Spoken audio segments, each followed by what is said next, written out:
자, 오늘 말씀은 예수님께서 십자가에 처절히 돌아가시면서 당신의 어머니에게 마지막 인사를 하고 그 어머니를 이 사도 요한에게, 가장 어린, 가장 젊은 요한의 제자에게, 요한복음을 쓰고 요한 1, 2, 3서를 쓰고 요한계시록을 쓴 그 사도 요한에게 어머니를 좀 맡아달라, 어머니를 좀 대신 모셔달라고 부탁하는 장면입니다. 자, 오늘 말씀을 통해서 여러분에게 하나님의 은혜가 크게 있을 줄 믿습니다. 자, 우리 먼저 말씀을 좀 나눠서 한번 읽어볼게요.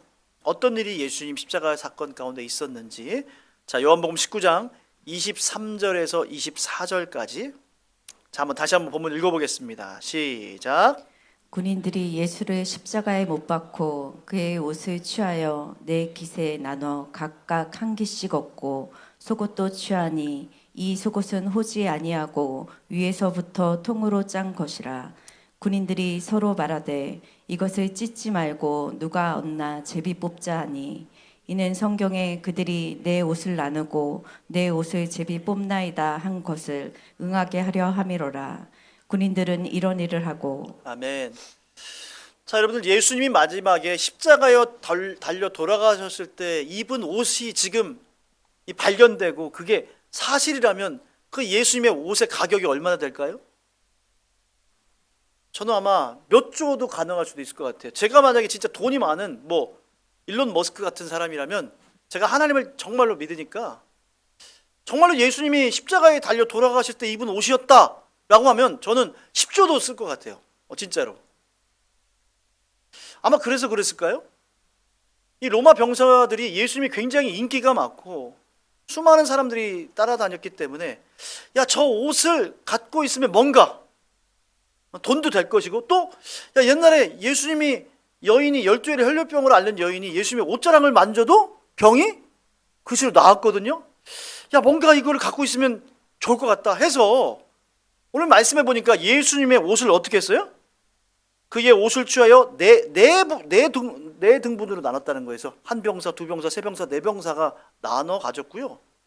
우리가 사실 카톨릭에서는 예수님이 이렇게 십자가에 달려 돌아가신 예수님의 모습이 있잖아요. 여기 십자가는 예수님의 형상이 있어요, 없어요? 없죠.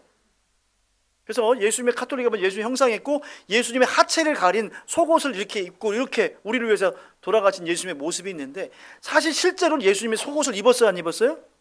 안 입어주셨다는 거예요. 그만큼 우리를 위해서 죽으시는 것은 장난이 아닌 거예요. 그 죄 없는 그분이 우리를 위해서 모든 물과 피를 다 쏟으시고 옷도 완전히 다 벗겨진 채로 그렇게 수치를 당하고 모욕을 당하면서 우리를 위해서 대신 죽으신 거예요. 자, 예수님께서 이렇게 자신의 속옷까지 다 이렇게 제비 뽑고 이렇게 수치를 당하면서 돌아가시는 순간 그들과 함께하는 사람이 있었어요. 자, 여러분들이 예수님의 12 제자였다고 생각하면 예수님이 돌아가셨을 때 여러분들이 예수님 곁에 있어야 돼요, 안 있어야 돼요? 있어야 되죠.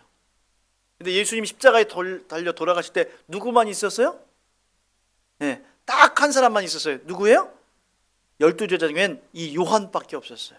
그리고 한 무리의 여인들이 있었습니다. 자, 한번 말씀을 읽어볼까요? 자, 우리 요한복음 19장 오늘 본문 말씀 25절에서 26절인데 26절 제가 그만하면 딱 끊으시는 거예요. 자, 우리 25절부터 26절까지 읽습니다. 시작.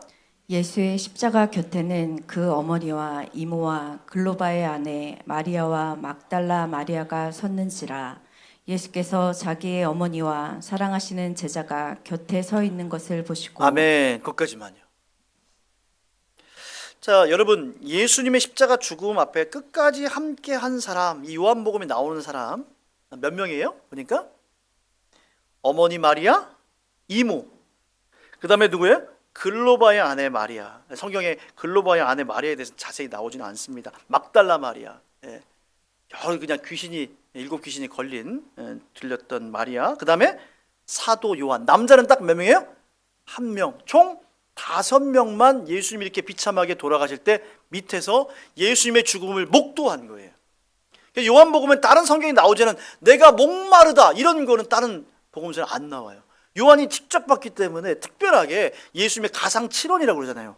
그 중에 그런 것들을 기록한 게 바로 사도 요한입니다. 왜냐하면 눈으로 직접 목격하고 귀로 직접 뭐예요? 들었기 때문에. 자, 오늘 그러고 나서 예수님이 굉장히 중요한 말씀을 하는 거예요. 요한복음 19장 아까 26절 중간에 잘랐는데 그 이유부터 보겠습니다. 자기 어머니께 있죠. 자, 26절 자기 어머니께부터 읽겠습니다. 시작. 자기 어머니께 말씀하시되 여자여 보소서 아들이니이다 하고 또 그 제자에게 이르시되 보라 내 어머니라 하신대 그때부터 그 제자가 자기 집에 모시니라. 아멘. 자, 오늘 이 사도 요한은 어떤 사람이냐, 제가 설교 때 한두 번 정도 얘기했던 기억이 납니다. 그 사도 요한은요, 사실 예수님의 제자 중에서 가장 나이가 어렸어요. 근데 예수님의 제자들 중에 제일 오래 산 사람이 누구예요? 이 사도 요한입니다. 몇 살까지 살았을까요? 지금도 이렇게 잘 살기 어려운데 94세까지 살았다고 합니다. 그리고 이분이 AD 한 100년경쯤에 죽었을 거다. 아마 100년 그 어간에 죽었을 거다. 많은 학자들이 연구를 해보니까 그렇습니다. 그는 요한복음에 보면 사랑하시는 그 제자라는 표현이 나와 있는데 사도 요한은 예수님의 특별한 사랑을 받았던 제자였고요. 이 사도 요한은요, 사실은 맨 처음에 예수님 만나기 전에는요, 성질이 있었어요. 그리고 그 어머니의 영향을 받아서 권력욕이 셌어요. 그래서 예수님의 12 제자 중에서도 사실은요, 예수님이 이중적이었어요. 그 이중적이 뭐냐면 예수님이 뭐 성격이 이중적이라는 게 아니라 예수님이 이 땅에 생명을 구원시키고 대속하기 위한 구원자, 대속자로도 왔지만 제자들이 오해한 측면이 있는데 이런 측면으로도 바라봤지만 사실은 더 큰 측면으로 예수님 바라본 건 뭐냐면 로마를 정복하고 이기고 유대인의 왕이 되고 세계의 왕이 될 것이다. 내가 그래서 그 밑에서 한 자리 하면 좋겠다라고 생각한 제자들이 상당히 뭐예요? 많았습니다. 그 중에서도 두각을 나타냈던 사람이 누구예요? 세베대의 아들 야고보와 요한입니다. 그러니까 그 형이 세베대인데 예수님의 제자들이 형제가 된 거예요. 야, 대단한 겁니다. 일단은 소위 말하는 인원수에서 쪽수라고 그러잖아요. 인원수에서 벌써 2명이나 있어요. 그 형제가. 그리고 그 어머니의 치맛바람이 뭐예요? 대단했습니다. 예수님 앞에 딱 와가지고 아마 예수님 맛있는 음식도 섬기고 아마 이렇게 선교비도 주고 그러면서 아마 예수님을 이렇게 독대한 것 같아요. 그래서 주님의 나라가 임하실 때 우리 아이들을 꼭 기억하십시오.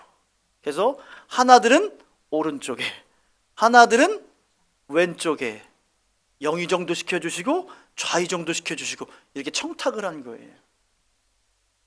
그리고 성경 말씀에 보면 이 세베대 아들 야고보 요한은요, 보아거네라고 해서 사실은 우레의 아들 그런 뜻이에요.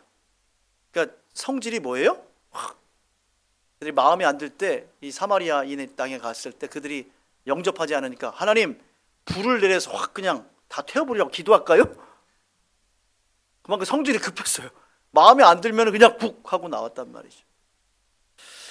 근데 그 사도 요한이 예수님 만나고 사랑의 사도로 바뀌게 된 줄 믿습니다. 여러분 요한복음에 보면 가장 많이 나오는 단어가 사랑이에요. 사랑. 그리고 요한 1, 2, 3서 보면 가장 또 많이 나오는 게 뭐예요? 사랑입니다. 사랑 안에 거하라. 하나님은 사랑이심이라. 다 사도 요한이 얘기한 거예요. 그리고 사도 요한 하면 잊을 수 없는 게 바로 오늘 본문과 연결된 건데 바로 예수님의 어머니를 뭐예요? 예수님 사후에 어머니처럼 뭐예요? 모신 겁니다. 내 친어머니처럼 모셨다고. 저는 이번 명절을 보내면서 여러분들이 여러분의 부모님들을 좀 깊게 생각했으면 좋겠어요.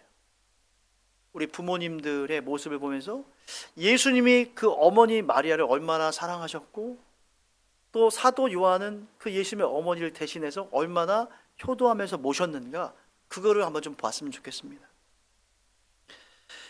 여러분 유대 전승에 따르면요, 예수님의 아버지죠, 육신의 아버지인 이 요셉이 AD 14년경에 돌아가셨다고 나옵니다. 성경에는 정확히 언제 돌아가셨다고 나오지 않지만 이게 계속 내려오는 전승이기 때문에 상당히 신빙성이 있는 거죠. 예수님의 아버지의 직업이 뭐였어요? 목수였죠. 목수 요셉이었습니다. 예수님의 직업도 뭐예요? 목수였습니다. 그래서 AD 한 14년에 돌아가셨으면 예수님의 나이는 한 10대 초반 정도 됐을 것 같아요. 그러니까 예수님이 장남인데 아버지가 돌아가시고 어머니 점점 나이가 먹고 하니까 이 예수님이 목수의 일을 배워서 이 가정의 생계를 책임지는 소년 가장 같은 역할을 했던 것 같아요. 자, 여러분 예수님의 형제가 몇 명이에요? 한번 찾아볼까요? 자, 우리 다 같이 한번 읽어보겠습니다. 62쪽 마가복음 6장 2절 3절 다 같이 읽겠습니다. 시작. 안식일이 되어 회당에서 가르치시니 많은 사람이 듣고 놀라 이르되 이 사람이 어디서 이런 것을 얻었느냐? 이 사람이 받은 지혜와 그 손으로 이루어지는 이런 권능이 어찌 됨이냐? 이 사람이 마리아의 아들 목수가 아니냐? 야고보와 요셉과 유다와 시몬의 형제가 아니냐? 그 누이들이 우리와 함께 여기 있지 아니하냐고 예수를 배척한지라. 네, 여러분 보니까 이 예수님의 인기가 점점 많아지고 회당에서 많이 가르치기 시작했는데 무시했어요. 예수님을. 왜 무시했냐면 예수님의 직업이 뭐예요?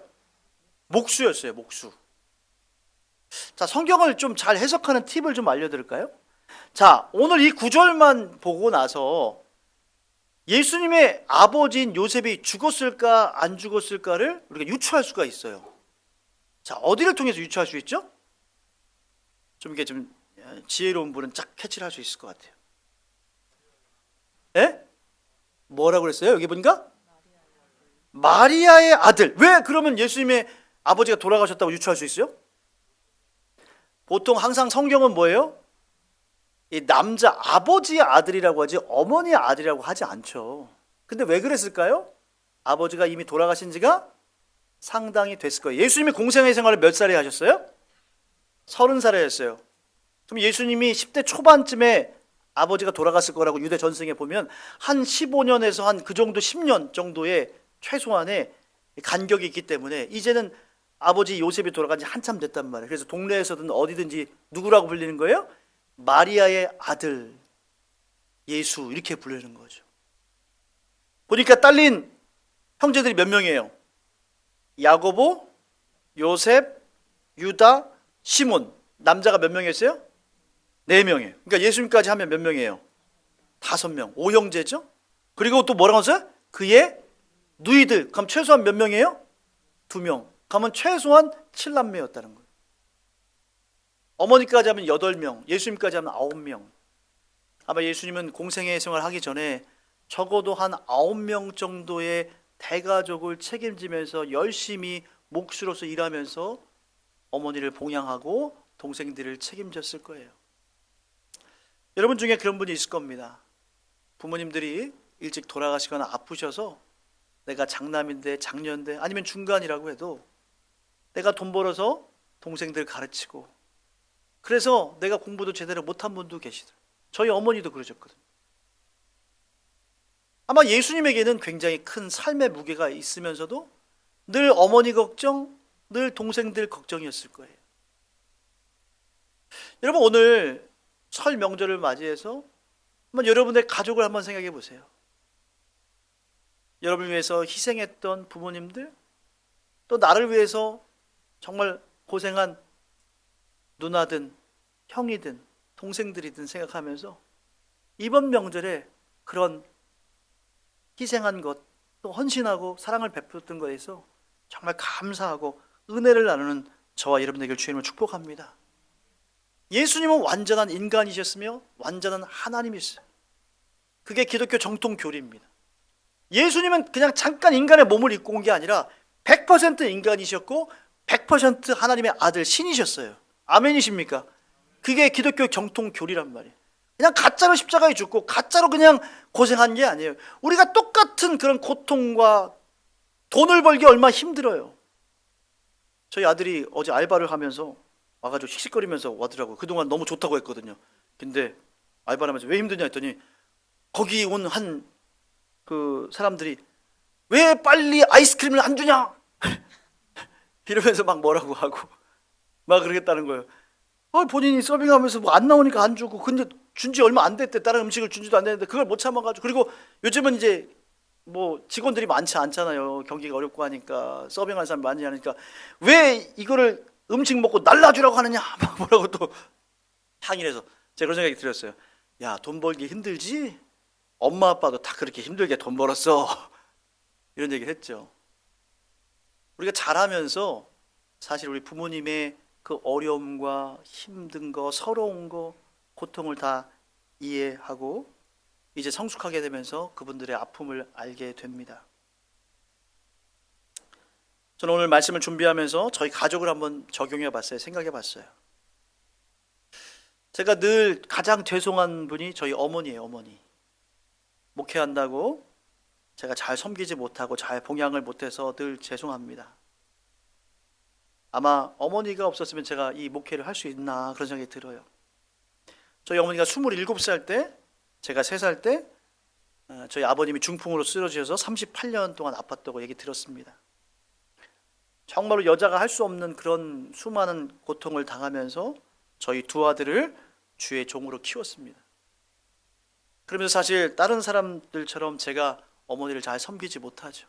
어디를 제대로 모시러 가거나 아무래도 목회자의 삶은 좀 가난한 길이니까 세상 사람들 좋은 직장에 다니고 돈 많이 버는 자녀들보다 잘 해주지를 못하죠. 그래서 늘 죄송한 마음이 있고 지금도 늘 어머니께 죄송한 마음이에요. 저는 제가 예수님 생각하면서 그 생각이 떠오르면서 예수님이 얼마나 어머니를 향한 마음이 간절했을까. 아들이 먼저 죽는 게 가장 큰 불효라고 그러잖아요. 온 인류를 위해서 대신 죽을 수밖에 없는 운명이지만 이 아들만 바라보는 그 어머니를 남겨두고 떠나는 이 예수 그리스도의 마음이 저에게 느껴졌어요. 그러면서 이 예수님께서 당신의 사랑하는 제자에게 부탁하면서 얘기하죠. 오늘 본문 말씀을 보니까 오늘 26절에 보니까 뭐라고 나와 있어요? 자기 어머니에게 말씀하시되 여자여, 여자라고 한 것은 그분이 어머니지만 이 하나님이심을 또 증거하는 거죠. 한 어머니이기보다는 창조주로서 또 얘기하시는 거기도 하죠. 여자여 보소서 아들이니다 할 때 이 여자여 보소서 아들이니다 할 때는 그 누구를 말하는 거예요? 이 아들은 예수님을 말하는 거예요? 요한을 말하는 거예요? 사실 예수님이 아니에요. 여기서는 어머니를 부른 다음에 그 요한을 보면서 어머니 이제 저는 죽지만 이제 당신의 아들은 바로 뭐예요? 요한입니다 라고 얘기하는 거예요.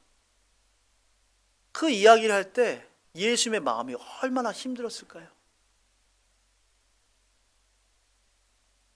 어머니, 내가 이제 당신의 아들로서는 죽지만 우리 천국에서 다시 만날 때까지 어머니의 아들은 이제 요한이 될 거예요.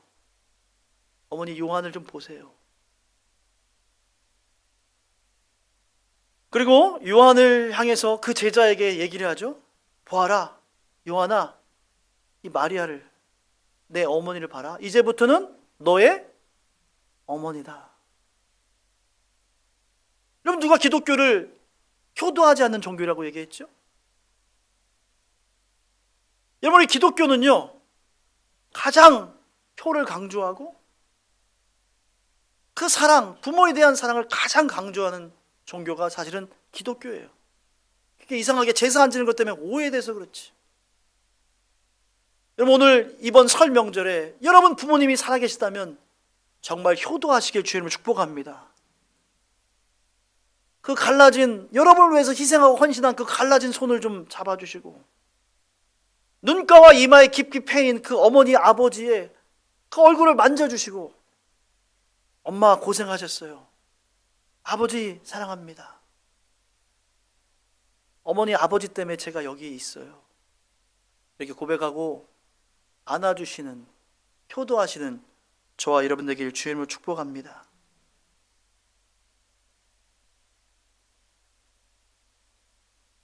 여러분, 이렇게 남는 게 무엇일까요? 우리 신앙을 한 단어로 정의한다면 뭘까요? 그건 사랑 아니에요? 그리고 그 사랑은 어디서부터 시작되는 거죠? 바로 가정입니다. 내가 예수는 잘 믿는데 가정이 무너졌다?